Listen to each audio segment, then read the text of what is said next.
7 నెలల క్రితం రేవంత్ రెడ్డి గారు దావోస్ పర్యటన పోయి తిరిగి వచ్చినప్పుడు దాదాపు 37,000 కోట్ల పెట్టుబడులు తీసుకొచ్చారు రేవంత్ రెడ్డి గారు దావోస్ నుంచి వరల్డ్ ఎకనామిక్ ఫోరంలో అని చెప్పి కాంగ్రెస్ పార్టీ పెద్ద ఎత్తున ప్రచారం చేసుకుంది.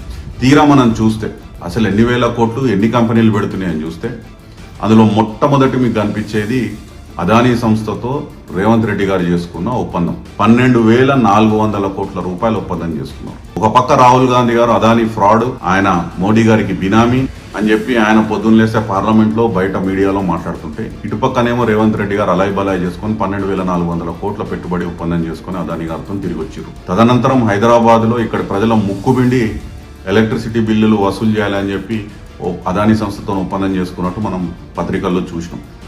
ఇంకా రెండో సంస్థ గోధి ఇండియా ప్రైవేట్ లిమిటెడ్.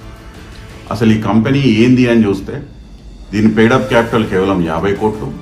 గత సంవత్సరం దీనికి ఉన్నటువంటి లావాదేవీలు చూస్తే, ప్రాఫిట్ లాస్ చూస్తే కేవలం 27 లక్షల రూపాయల నష్టం చూపించుకున్నటువంటి సంస్థ 8,000 కోట్ల పెట్టుబడి పెట్టుకోబోతుంది తెలంగాణలో అని చెప్పి అదొక ఒప్పందం. ఇంకా మూడవది JSW స్టీల్.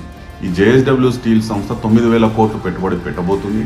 1,500 మెగావాట్ల ప్లాంట్ తెలంగాణలో పెట్టబడబోతుంది అని చెప్పి వీళ్ళు ప్రచారం చేసుకున్నారు. అది 2 సంవత్సరాల క్రితం 2022లోనే కేటీఆర్ గారు ఐటీ అండ్ ఇండస్ట్రీస్ మినిస్టర్ ఉన్నప్పుడే JSW సంస్థతో సంప్రదింపులు జరిగినాయి. వారు 1,500 మెగావాట్ల ప్లాంట్ తెలంగాణలో పెట్టబోతున్నామని చెప్పి 2 సంవత్సరాల క్రితమే అఫీషియల్గా నోట్ ఇవ్వడం జరిగింది. వెబ్ వర్క్స్ 5,000 కోట్లు.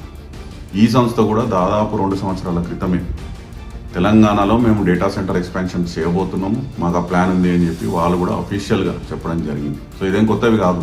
తీరా చూస్తే 37,000 కోట్లలో అదానీ 12,400 కోట్లు, గోధి ఇండియా 8,000 కోట్లు, JSW స్టీల్ 9,000 కోట్లు, వెబ్ వర్క్స్ 5,000 కోట్లు, ఒక దాదాపు 34,000-35,000 కోట్లు. కాంగ్రెస్ పార్టీ ఏదైతే రేవంత్ రెడ్డి గారు 37,000 కోట్ల పెట్టుబడులు దావోస్ నుంచి తీసుకొచ్చిర్రు అని చెప్పుకునే ప్రయత్నం చేస్తున్నారో అందులో దాదాపు 95-96% పెట్టుబడులు గతంలో కేసీఆర్ ప్రభుత్వంలో వచ్చిన పెట్టుబడులే, లేదా గోధి ఇండియా లాంటి ఒక లాస్ మేకింగ్ కంపెనీతో, లేదా అదానీ లాంటి ఒక ఫ్రాడ్ కంపెనీతో రేవంత్ రెడ్డి గారు చేసుకున్న ఒప్పందాలు. దావోస్ కథ ఆడి కుడిచింది. ఇంకా పోతే నిన్న మొన్న తాజాగా గత 10 రోజులు రేవంత్ రెడ్డి గారు అమెరికా పర్యటన, సౌత్ కొరియా పర్యటన చేసి 1,000 కోట్ల పెట్టుబడులు తీసుకొచ్చినామని చెప్పి ప్రచారం చేసుకోబోతున్నారు.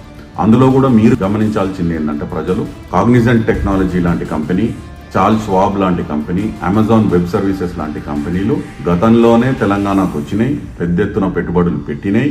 వాటిని ఎక్స్పాండ్ చేసుకునే విధంగా కొత్త అనౌన్స్మెంట్ చేశారు. అసలు ఈ కంపెనీలు తీసుకొచ్చే దాంట్లో ప్రధాన భూమిక పాత్ర పోషించింది గత ఐటీ ఇండస్ట్రీస్ మినిస్టర్ కేటీఆర్ గారు. ఇప్పుడు వీళ్ళు కొత్తగా తీసుకొచ్చింది ఏం లేదు. ఇది అసలు ప్రజలు గమనించాల్సింది ఏంటంటే ఫాల్స్ కర్రా హోల్డింగ్స్ లిమిటెడ్ అనే కంపెనీ. అసలు ఈ కంపెనీకి ఉన్నది 2 డైరెక్టర్లు, ఒక్కొక్కరికి 50 షేర్లు. ఈ కంపెనీ స్థాపించింది కేవలం 4 నెలల క్రింద. దీంట్లో ఎటువంటి కార్యకలాపాలు జరగలేదు. ఇట్లాంటి కంపెనీ 839 కోట్లు తెలంగాణలో పెట్టబోతుంది అని చెప్పి ఒక ఒప్పందం చేసుకుంటారు రేవంత్ రెడ్డి గారు. ఇంకా అతి ప్రధానమైనటువంటి ముఖ్యమైనటువంటి పెట్టుబడి ఒక MOU ఏదైతే రేవంత్ రెడ్డి గారు చేసుకున్నారో అది స్వచ్ఛ్ బయోగ్రీన్ ప్రైవేట్ లిమిటెడ్. ఈ కంపెనీ ఎవరిదయ్యా అని చూస్తే ఉన్న 2 డైరెక్టర్లలో ఒక డైరెక్టరు రేవంత్ రెడ్డి గారి సొంత సోదరులు అనుముల జగదీశ్వర్ రెడ్డి గారు. ఈ కంపెనీ స్థాపించిందే 21 జూలై 2024. అంటే రేవంత్ రెడ్డి గారు అమెరికా పోయే 10 రోజుల ముందు పెట్టిన కంపెనీ. ఎటువంటి కార్యకలాపాలు లేవు, దీనికి ఎక్కడి నుంచి పెట్టుబడులు వస్తాయో తెలియదు. ఏమీ లేకుండా రేవంత్ రెడ్డి గారు తన సోదరుడైనటువంటి అనుముల జగదీష్ రెడ్డి గారి కంపెనీతోని 1,000 కోట్ల MOU చేసుకొని రావడం జరిగింది. ఇందులో మీరు ముఖ్యంగా గమనించాల్సింది ఏంటంటే ఆ కంపెనీలో ఉన్న 2 డైరెక్టర్లలో 2 డైరెక్టర్లు MOU ఎక్స్చేంజ్ చేసుకోలేదు రేవంత్ రెడ్డి గారు. తెలియని 3వ వ్యక్తి, అజ్ఞాత వ్యక్తి హర్ష పసునూరి, ఆయనతో రేవంత్ రెడ్డి గారు MOU ఎక్స్చేంజ్ చేసుకున్నారు. అసలు ఈ హర్ష పసునూరి గారు ఎవరు? ఆయనకు ఈ కంపెనీకి ఎటువంటి సంబంధం ఉన్నది?